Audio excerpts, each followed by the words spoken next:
New Radio Sports Network and 105.1 The Going after a thrilling 66-59 game that you can listen to the final 20 minutes on our Twitter page because we were able to figure that out in hindsight. We're joined right now by head coach Justin Burress.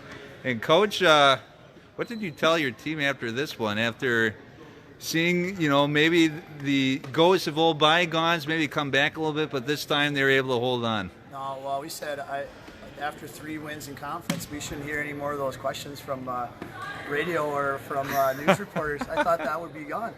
I'm just joking. But we did talk about the fact that we get to play everybody twice and we learn from our mistakes. And it got a little closer than we wanted it to, but guys were able to get themselves under control and fight back and close the game out. A lot of those situations we've been working in, and you can see that they're much more calm in this situation than they were in the first half of the season. And one of the things that you were able to do once again for a nice chunk of the game at least was being able to really take out their top 2 scorers once again. Luke Krieger and Caden Baxter held to just 10 points in this one. You made other players kind of beat you tonight. But how important is it? And you did the same thing against NEW Lutheran on Friday, controlling Tristan Lynch real well. What have you been able to do defensively that's been really good at just focusing on those top guys and just kind of saying, hey, other guys on the floor, you're the ones that are going to beat us because these 2 guys aren't? Yeah, that's kind of been the approach the last 4 games, all the way with the 2 Rivers. So we had 5 out of our last 6 here with just the loss to Kewanee, but really been trying to take away the top 2, cut their scoring, play the numbers right, and then let the other guys beat us. Some of those guys did get their buckets tonight, but maybe putting them into a role where they're not used to that, and then making sure that our guys are balanced scoring as well offensively. So game plans have been working, fortunately. Hopefully we continue to roll with it. It seemed like in the second half you did a good job driving the ball as well, and you were forcing them to commit some fouls that we didn't see in the first half. Yep. The discrepancy between first half and second half is huge because of that drive. Was that something you discussed with them during halftime? Yeah, very different. Obviously, we got in foul trouble in the first half. We had 2 guys with multiple fouls. Second half, we kind of approached, got a little more aggressive. Said, the threes are open. Take the threes when they're there. We can get a 3-pointer at any time. We can shoot a 3-pointer. So we were taking them too quick. We talked about shot selection.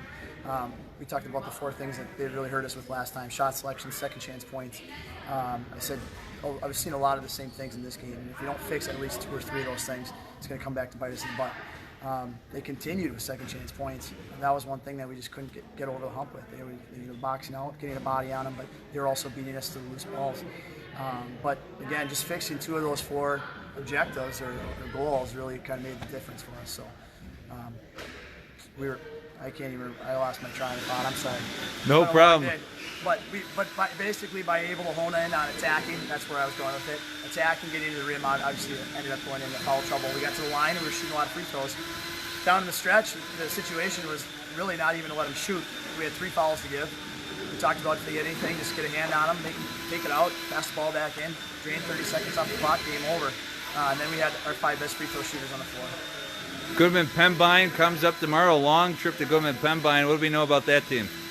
I looked at them earlier, and to be honest, I had all my scouting done, and then the game was postponed and moved.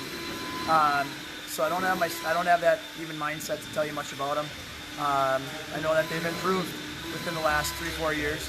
They've had some good games, but I was able to get 2 films on them, so I'll plan on watching one tonight and then watch the other one tomorrow and come up with a game plan by lunch. So. And then finally, a good plan there. You got the 2.5-hour, 3.5-hour drive to form it even more. Final thing here, you had quite the crowd here tonight, especially the student section. We both commented out. I mean, we've been here on Fridays and it hasn't been that raucous, and it's only a Monday. How important was the crowd here tonight? The crowds have been awesome. I think that I talked about this with the guys. The biggest difference in this team to maybe in the past with Gibraltar and some of the teams I've even coached is, a lot of times you're lucky and happy if you get a couple of conference wins, and now we expect it, and I think that's the difference of compliment to them and to the other coaches and what we've been trying to do. I think everybody in the gym is coming to these games. Fans are watching.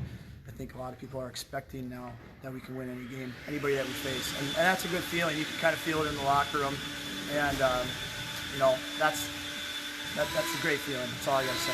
When you can come in and just think that you can win any game. Well, let's keep it rolling. You're at Goodman Pembine tomorrow. We'll see you Thursday for that game against Peshtigo. All right, thanks. Thanks for being here, guys. You've been watching and listening to the New Radio Sports Network.